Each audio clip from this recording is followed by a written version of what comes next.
গত ৫ আগস্ট বাংলাদেশের আগে সরকার পতনের পর থেকে বাংলাদেশ ক্রিকেট বোর্ড বিসিবি চলছে পদত্যাগের হিড়িক। সর্বশেষ সেই তালিকায় যোগ হলো খালেদ মাহমুদ সুজনের নাম। বিসিবি পরিচালকের পদ থেকে সরে দাঁড়িয়েছেন সাবেক বাংলাদেশি এই অধিনায়ক। সরকার পতনের পরপরই শুরু হয় বিসিবি পরিচালকদের পদত্যাগের পালা। তার মাঝেই সভাপতিত্বের দায়িত্ব ছাড়েন নাজমুল হাসান পাপ। তার স্থলাভিষিক্ত হন সাবেক প্রধান নির্বাচক ফারুক আহমেদ। ফারুকের বিসিবি সভাপতি নির্বাচিত হওয়ার মিটিংয়ে উপস্থিত ছিলেন সুজনও। একের পর এক পরিচালকদের পদত্যাগের ধারায় এবার যোগ দিয়েছেন তিনিও। তার আগে পরিচালকের দায়িত্ব থেকে সরে দাঁড়িয়েছেন তাদের মধ্যে উল্লেখযোগ্য দুই নাম, জালাল ইউনুস ও নাইমুর রহমান দুর্জয়। ২০১২ সাল থেকে পাপনের বোর্ডে বিভিন্ন গুরুত্বপূর্ণ পদে সামলেছেন সুজন। গেম ডেভেলপমেন্ট কমিটির চেয়ারম্যান ও ক্রিকেট অপারেশন কমিটির সহ-সভাপতি হিসাবে কাজ করেছেন। এছাড়া বিভিন্ন সময় টিম ডিরেক্টর, টিম ম্যানেজার এবং জাতীয় দলের অন্তর্বর্তীকালীন কোচেরও দায়িত্ব পালন করতে দেখা গেছে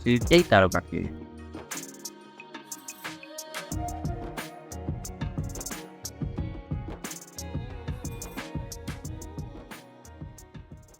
ভিডিওটি দেখার জন্য অসংখ্য ধন্যবাদ।